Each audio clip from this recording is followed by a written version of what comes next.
Okay, so I get a lot of questions about payroll to ourselves as S corporation employees and single member LLCs, which we're the owner and employee. Usually, so I talk about this a lot in the initial consultation with all clients. The whole point of becoming an S corporation is to save on Medicare and Social Security tax, which synonyms are payroll taxes and self-employment tax. So what we have is called active income versus passive income, and all active income is subject to Medicare and Social Security tax, and it has different names based on what type of activity is generating the tax. And then we have passive tax, which means you're not charged Medicare and Social Security tax. Active means you're actively participating in the money or making the money, such as a regular employee, or you are a sole proprietorship running a business, or you're the employee in your own company, such as in S corporation. A partnership is basically two sole proprietors working together. And so I give examples in an initial consultation where we talk about, let's say you make $100,000 in each of the situations. As an employee, you're going to owe $7,500 roughly in Medicare and Social Security tax. As a sole proprietorship, you're going to owe $15,000 in Medicare and Social Security tax, otherwise known as self-employment tax at that point. Or as an S corporation employee, we limit it to, based on the rules of reasonable and fair salary, we limit your active wages as the employee in an S corporation 20% of your company earnings. So if you made $100,000, we're going to say $20,000 of that as your wages. The rest is dividends. Dividends are passive, no Medicare and Social Security tax. Wages are active. Medicare and Social Security tax on $20,000 is $3,000. So instant, roughly $10,000 in tax savings just by making the election to be treated as an S corporation. Now, the way we handle payroll in that is because it's all based on percentages of actual earnings in your company. I don't calculate wages until we get to the end of the year, right? Because I don't know exactly how much your company made until we finish December out. And so all year long, you live on dividends, meaning you just transfer cash from your business bank account to your personal bank account. That's your dividend. No additional taxes due. Then in January of the following year, we calculate what was the actual profit in your company, taxable profit in your company. And then we say, okay, let's take 20% of that as your wages. We slap it on a W-2, and then you pay the minimum amount of Medicare and Social Security tax that due, meaning and then we cap it because of fair wages. We cap the wages at 65,000. So at 65,000, when that equals 20% is when you're making a profit in your company of 325,000 a year. That means you're probably making somewhere around 500,000 in revenue, a couple of 100,000 in expenses, and bottom line is 325,000. 20% of that is in 65,000. So we then cap your wages at that. Now at 65,000, Medicare and Social Security tax, it's actually 15.3%, but I round to 15% for easy math. But that makes your Medicare and Social Security tax $9,945. So $10,000 capped is your Medicare and Social Security tax. Most likely you're going to be somewhere below that. Now there is a little bit of a disclaimer in that there is a change to that because we have this thing called qualified business income that comes into play, and it's limited by wages when you're making over I think it's $500,000 as a married filing joint company. If your adjusted gross income is over 500,000, then we want to start maximizing your wages in order to maximize that qualified business income deduction. Now, so that's kind of an offset there for the higher sized companies, meaning you're making like a couple $1 million, right? So that is, and usually I focus more on small business clients, meaning like less than $1 million in revenue.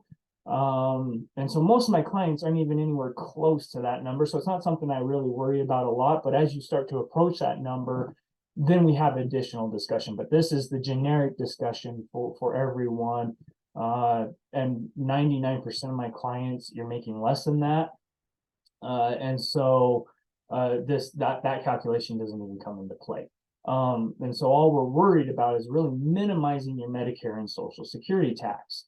And the best way to do that is to say, hey, we have no formal payroll. It's just a formality. And then we take 20% of whatever your bottom line is for the year, slap that on a W-2, and then you pay a minimum amount of Medicare and Social Security tax. That's how we save you tax. An S corporation is a tax shelter for Medicare and Social Security tax. And it doesn't change income tax at all. In all three scenarios, we're claiming $100,000 of taxable income. We're just limiting Medicare and Social Security tax. Now, the nice thing about an S corp is we can get more aggressive on business expenses and blah, blah, blah. We talk about that in a lot of different areas. But the whole point is to minimize Medicare and Social Security tax. Now, the reason why this becomes an issue a lot of times is, like most people, you talk to a financial planner, and the first thing a financial planner says is we want to put you in an IRA. Well, in order to be in an IRA, to contribute to a traditional IRA, it is has to be ran through wages. So a traditional employee can contribute to an IRA because they're getting regular wages. A sole proprietorship can contribute to what's called a self-employed IRA merely because their entire profit is taxed at for self-employment tax, at Medicare and Social Security tax. So if you make $100,000, you're paying $15,000 in self-employment tax. There's no issue there. But when you become an S corporation, now you can contribute to either a simple IRA or a SEP IRA. And the rules there are you have to have wages, and your IRA contributions are limited to 25% of your wages. The rule is a little bit more than that, and I'm going to show an example here in a second. But really, what the government's doing is they're limiting your IRA contributions based on your payroll taxes, your Medicare and Social Security tax, because they want you to pay Medicare and Social Security tax to offset the income tax savings that you're getting through those IRA contributions. So there is a give and take there, right? And so really, when a financial planner tells you, oh, if we maximize your IRA contributions, you're going to save $20,000 in income tax. But they don't tell you that they're going to increase your Medicare and Social Security tax because now you're required to take more wages. Okay. Now, I will say this. There's some times when your IRA contributions won't hurt you a lot, but they will never be 100% as beneficial as what a financial planner wants you to believe. For example, if we're maximizing your wages because you're making $325,000 a year in profit, and so we're maximizing your wages at $65,000 to meet that 20% threshold, then yeah, you can go ahead and put some of that into an IRA. That's fine. I mean, like, it's not great, but it's okay. I'm not going to really argue against that. I will give you the problems with that here in a minute, but that is like, at that point, we're already paying a lot of Medicare and Social Security tax. We're paying that $10,000. So if you want to put some money into an IRA, it's not going to cause you additional taxes. It will save you a little bit today. And so keep that in mind. So basically my general rule here is the whole point of the S corporation is to save on Medicare and Social Security tax. And then if you start doing formal wages for yourself so that you can contribute to an IRA, then you're going to just hurt yourself in the long run. And here's the example of that. You contribute to an IRA today as you're growing your small business. And you're probably sitting somewhere between, depending on where your profit is, your net income or your taxable profit, you're probably sitting somewhere between 15% and 25% in taxable income. Well, the maximum bracket right now is 40%. So the way a traditional IRA works, and let me clarify that for a second. So there's a lot of names for an IRA that really just, it's a different name for a different way that you can contribute based on your business. So like a traditional employee can contribute to a traditional IRA or a 401k. Same rules, slightly different rules, I guess, but for our purposes, same rules. Then a sole proprietorship can contribute to a self-employed IRA. Again, same rules, different name. S corps can contribute to simples and SEPs, but they're all IRAs. Then we have the Roth IRA, which is a non-traditional IRA. So your IRA with all those other names, 401k, traditional, simple, SEP, self-employed. The rules there are it's a tax deduction today if you contribute to it, but you then owe taxes on it when you take distributions.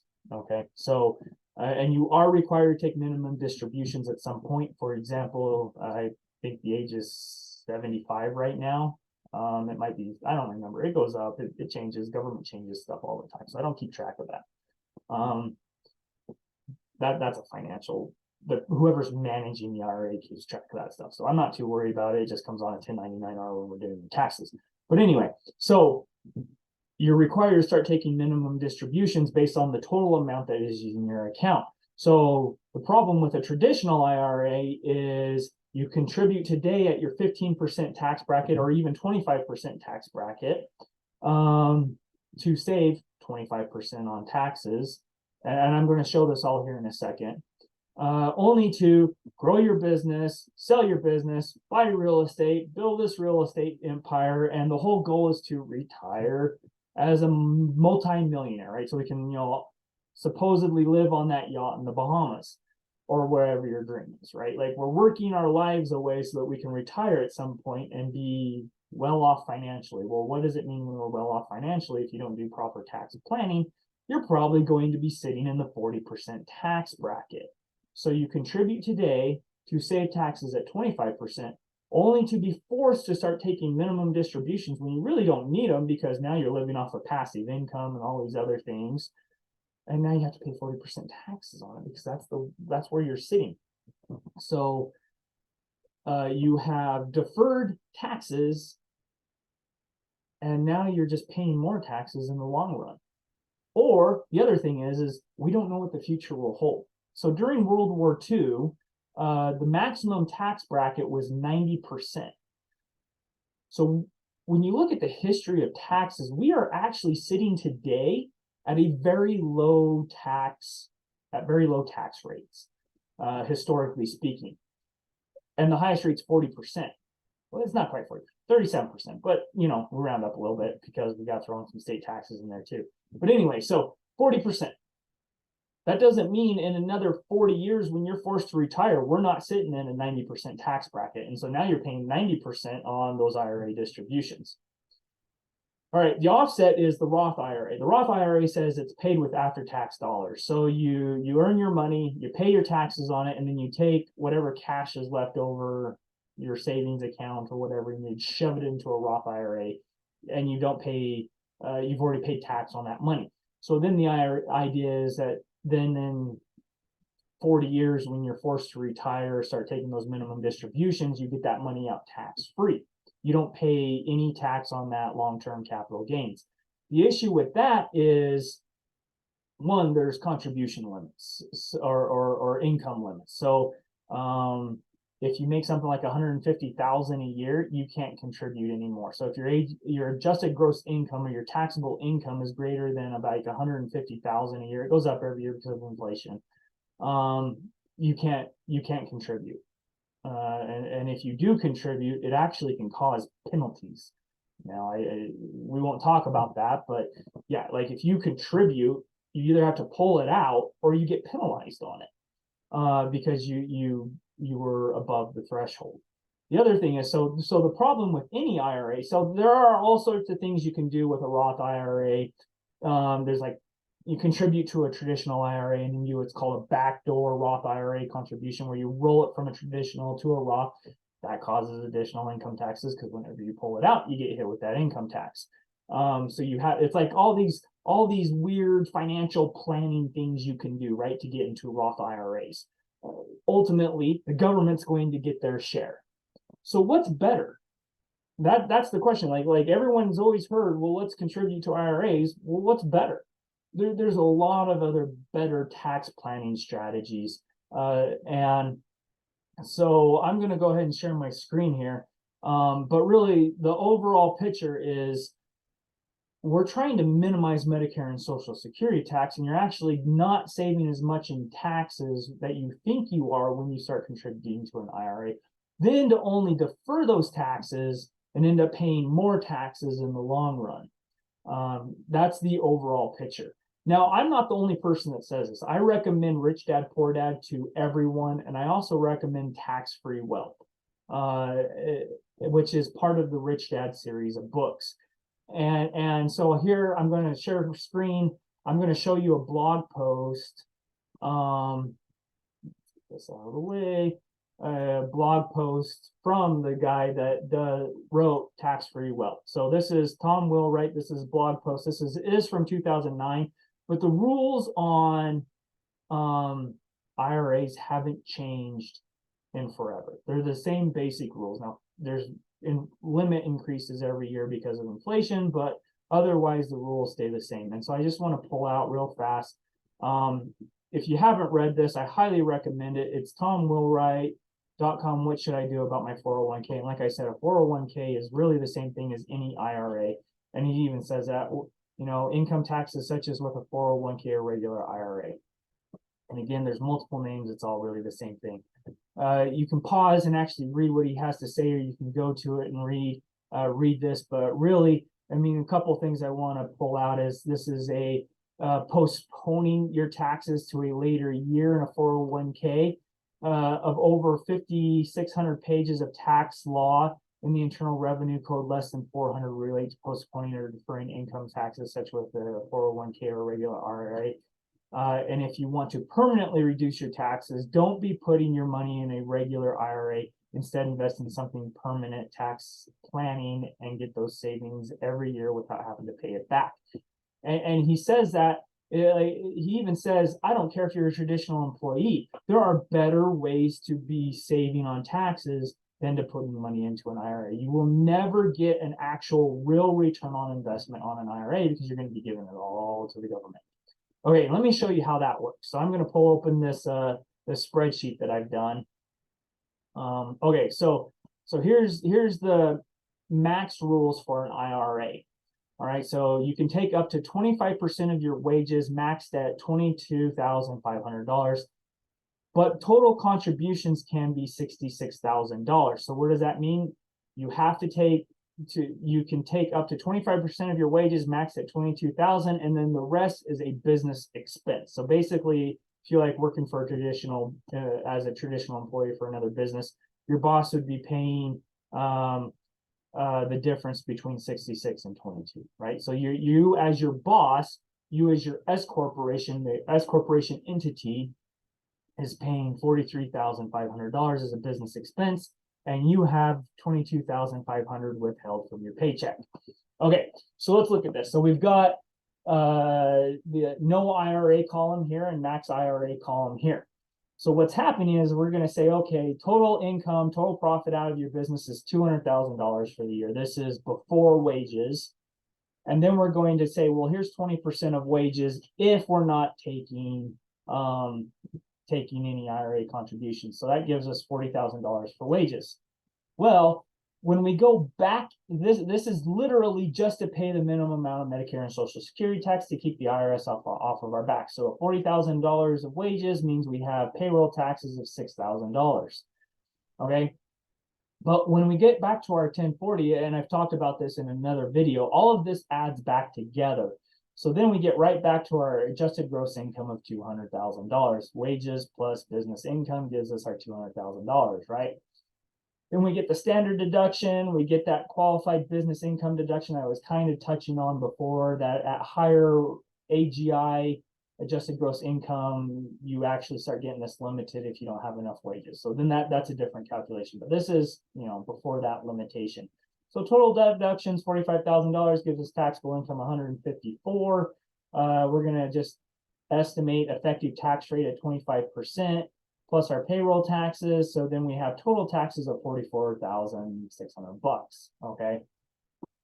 Now we're saying, okay, I'm maxing my IRA, which means I have to have the wages to cover that max IRA contribution. So we have the $200,000 profit.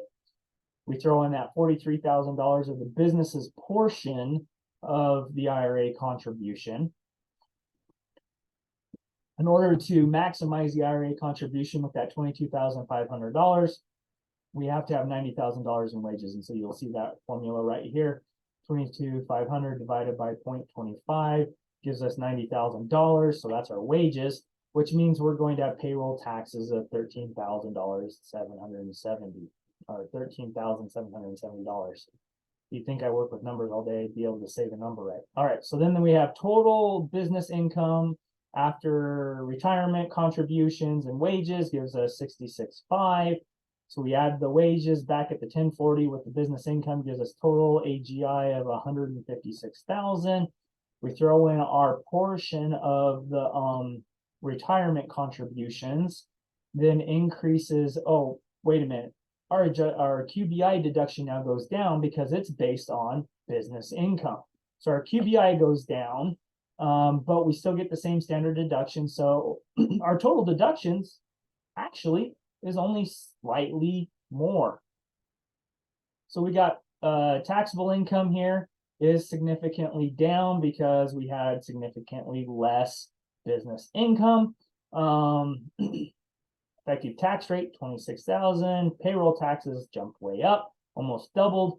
So we really only saved $4,000 in tax. So yeah, there is a slight amount of savings. So we saved $4,000 in tax.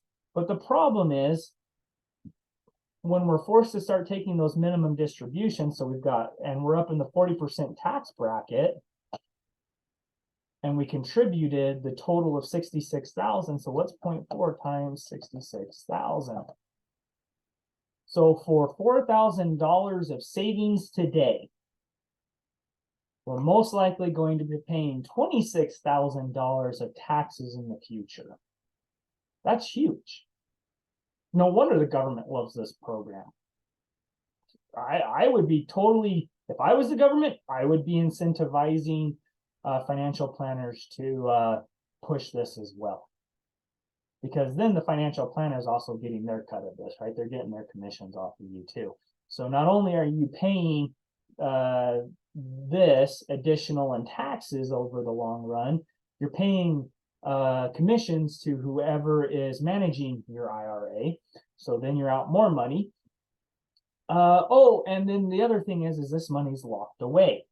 You cannot touch it. There are very specific exemptions, but for the most part, if you pull this money out before you reach the age of retirement, you're going to get hit with a 10% penalty. So let's say next year we decide to pull this out. So we're going to pull out this $66,000 on year 2. So we're going to have the 25% effective tax rate. So let's see, that is 66,000 times by 0.25. So we're going to owe that $16,000 in tax on it. And then we're also going to get hit with that early withdrawal penalty of 10%. And so we're going to pay a total tax in year 2 because we pulled it all out of $23,000. Oh, look, the government still got their money. Still made you pay more. So if you pull this money out early, you're still going to be paying more than that $4,000 in savings. And if you wait till you're required to start taking those minimum distributions, you're still going to be paying more in tax than you saved. Right? So this is the big issue. The government is going to take their cut, and they are patient. So they will take the cut in 40 years, and it's going to be significantly more than any interest that you ever would have paid on that. Or if you decide to take it early in the next 5 years, 10 years, whatever, before you hit the retirement age, your government's still going to take their cut, significantly more than you ever saved on it. IRA contributions, IRAs, are complete tax scams. They make you pay more money in tax in the long run. So to me, there is no reason other than when you start hitting those income thresholds that I've talked about, right? When you start making millions of dollars a year, then yeah, we need to start talking about QBI and maximizing your wages and stuff like that so that we can maximize the QBI deduction. There's other things at play at that level. At the smaller levels, if you're making less than 500,000 in taxable income, then this is what we need to do. You do not want to contribute to an IRA because it's just going to hurt you in the long run. You don't want to run a formal payroll. That's just going to hurt you in the long run. We want to do a informal payroll that we calculate in January just to minimize your payroll taxes, because really that's where the tax savings is, not in IRAs and not in formal payroll. So anyone that's telling you need to run a formal payroll and start contributing to an IRA isn't looking at the full picture, and that's the problem. Really what's going on is they have a conflict of interest and they're getting commissions based off of your IRA contributions. Now, I'm not going to say don't use a financial planner. I think financial planners have a lot of benefit. I don't do budgeting. They're great at budgeting. That's the point. So you actually need a corporate financial planner or a business financial planner, not a retirement financial planner or money market manager or whatever, right? Like, you don't want to go to a Wells Fargo. You're trying to find a corporate budgeting financial planner. That's really what you want if you want to hire somebody. So that's really where it's at. So yeah, don't run a formal payroll because you're just going to hurt yourself, and don't contribute to an IRA because you're just going to hurt yourself. So what do we do instead? We have this money. And so that's the whole point of good tax planning. And that's the whole point behind Tom Wheelwright's book, Tax-Free Wealth, is you build this business and you say, okay, I've got this business. I'm now an S Corp. I'm minimizing my payroll taxes. I'm getting aggressive on business expenses for those permanent tax saving strategies. And then I'm still owing taxes. The only thing that I have found to actually benefit you without throwing up huge red flags with the IRS. I see tons of tax schemes all the time to save in taxes. A lot of times they get what's called listed transactions and they throw up huge red flags. Examples of those are those insurance, life insurance schemes that have come out, and syndicated conservation easements are two great examples that have both become listed transactions, and they are huge red flags, major audit items for the IRS. The only thing that I have found that actually permanently lowers taxes is real estate investments. So you build this S corporation, you start owing taxes at the 40% bracket, and then you say, oh, I still don't want to pay taxes. Then you start contributing, or you start investing in real estate. You do a cost segregation, you 1031 and exchange it after 5 years, and now you've created an annuity of tax savings for the rest of your life. Read Tax-Free Wealth. So that's kind of the idea here. Overall picture to summarize real fast is IRAs are bad. Designated retirement accounts, regardless of what they call it, are actually bad. They lock our money away so that we can't use it if we need it. And they actually mean the government's going to take more money from you in the long run.